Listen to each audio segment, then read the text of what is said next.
I hear it a lot. Joe, why don't you offer local pickup for your firewood? Why are you delivery only? And that is because I am in this to make money, people. This is my living. And, you know, selling firewood on the cheap, it's not for me. Why would I want to sell my firewood cheap? I mean, what the heck? You put all this work into it, and now that the heat is on, makes me want to raise the price even more. But then that gets into, well, if you're just delivery only, where are you going to deliver it to? And I had a couple past videos where I kind of went out of my area, and, you know, it doesn't make economic sense. But sometimes when you're a sole proprietor, everything that you do, I think, you know, sometimes things just don't make economic sense, but you do it anyways.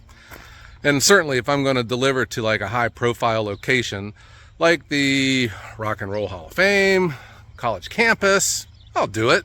But when you are in firewood delivery, I think you got to really pay attention. You know, how far are you going to drive? And where is this magical distance between, does it make sense to go that far?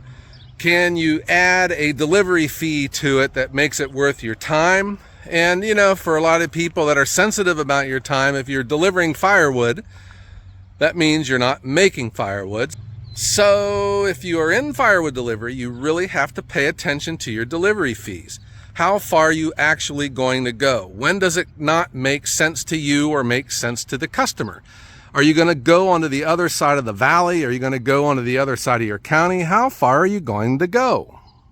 In firewood, you always must be sensitive to your delivery fee, because when you go to a town that's far away from your home location, you have to charge accordingly. So everyone, I am in, well, I'm not in Ohio anymore. Toto, we're not in Kansas anymore. I am in Weissenberg, Germany. This is Weissenberg, Bavaria, Germany. And this is part of the, I guess, the ancient wall that went around the city from like the 1200s. And in this town, there's Roman ruins here. And you're probably wondering, Joe, what in the heck are you doing in Germany? This has been in the plans for a while. I just wanted to keep it a little bit of a secret. But I am here for the week. We are touring some firewood companies that are using the Japa firewood processor. And we will be attending a trade show near Frankfurt. It is called the KWF. And I will be there. I'll be there with one of the local firewood companies that's running the Japa firewood processor. And I'll be making an appearance and getting to know all my friends from here in Germany, which I know there are a lot out there because I hear from you guys. And we have been touring the country too. We've been in Berlin. We've been in, well, I don't even know the name of this one town. I can't pronounce it. We were in Nuremberg yesterday. We're going to another place today again. I don't know how to pronounce it. It's got a lot of weird looking letters with dots over top of them, so whatever. I can't say that I'm a world traveler, guys. This is my only second time out of the country. And from what I've experienced is here in Germany, it's very beautiful. The cities here are certainly a lot older than what we're used to back in the States. I know my house that I live in was built, I think, in 1999. And here in Weissenberg, I mean, all these buildings here that you see are like 500 years old. But it's a very friendly country, and I think maybe I'm a little, I look familiar to people. Everyone calls me Morgan. They always, when I walk by, they say Morgan. The one thing, though, I hope that this country learns about air conditioning, because all the rooms and everything are real hot here. I've learned that air conditioning is a theoretical term, I guess. It's not an objective term like what we have back where I live, where the house is an ice box. This is the town square, I guess that's what they call it, of Weissenberg. I just thought I would go on a morning walk and I would show it to you. While we were driving around the country, and we've drove a lot since we've been here, I see there's a lot of houses with firewood, But like their firewood, I see a lot of houses where they are like these longer logs, like 4 foot long maybe. I don't know, maybe that's how they store it. I've seen that there's some machines that are made exclusively, to split that kind of firewood, to cut it even shorter. And I hope while I'm here I can do some filming from some of the firewood companies that we visit.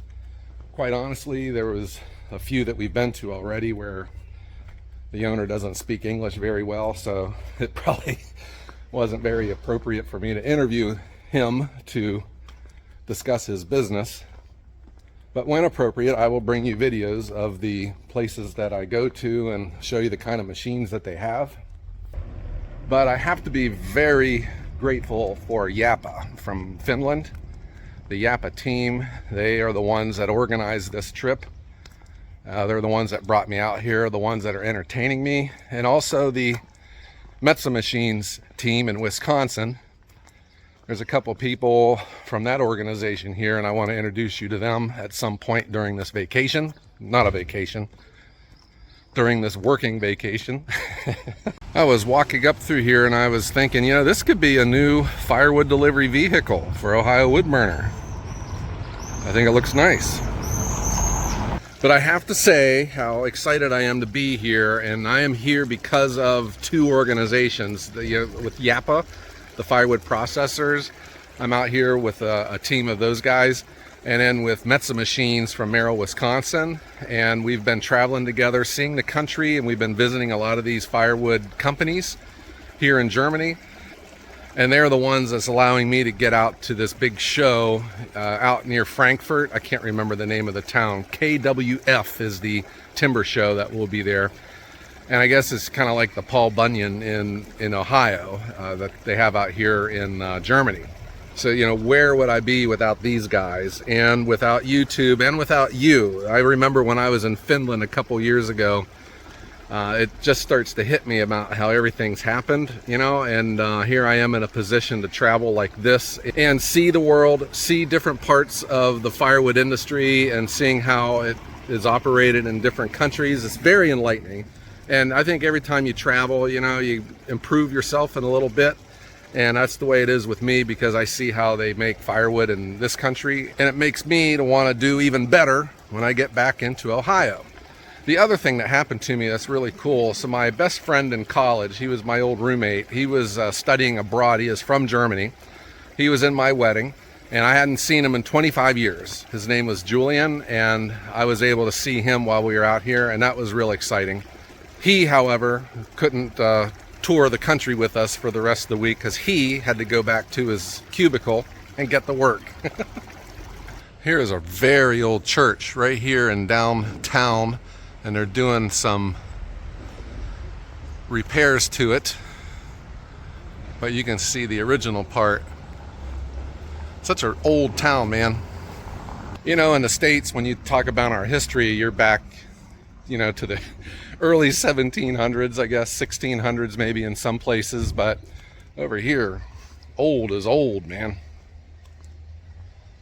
Like I said, they have ruins from when the Romans occupied this area, and there's a castle just over the hill too. I think we have that on the list of things to look at today. We're going to go visit the castle.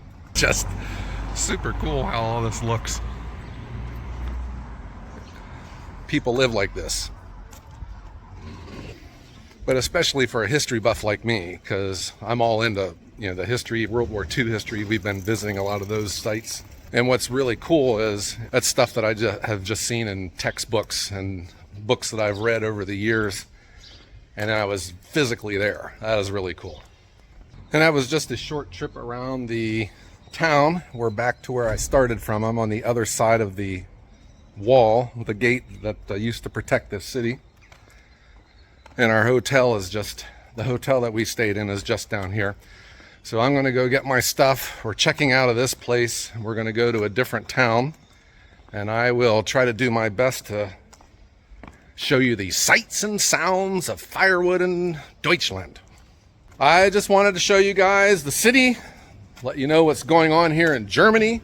Hi, Mister. Oh, yeah. Are you Ohio Woodburner? Oh, well, yes I am. Are you a fan of my channel? No, you're the guy who didn't pay his bill last night in this place. Hello again, guys. Yeah, okay. So some of you may recognize Lowry. Hello again. When he is not chasing down diners that don't pay their bill, he works for Japa, but you've had a big promotion lately, and yes. Congratulations on Thank you, that. thank It is you. Nice to know I have such wealthy friends. Oh yes. Okay, so Lowry, thank you for bringing me and all of our subscribers out here to Bavaria, Germany. And what are we doing today? We're going to go visit some Japa processors at work. Yes. So now we're going to see some German firewood operation, how they run the firewood business in this country. All right, real good. And you have a lot of Japa processors in Germany? Oh yes. Very popular, huh? Oh yeah. Okay. Oh, yeah. All right, so we're going to load up the... I'm not familiar with this brand, Mercedes something. Oh yes. Okay.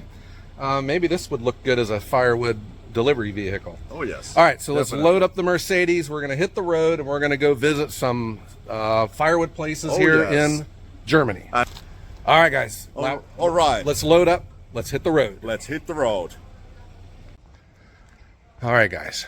Auf Wiedersehen.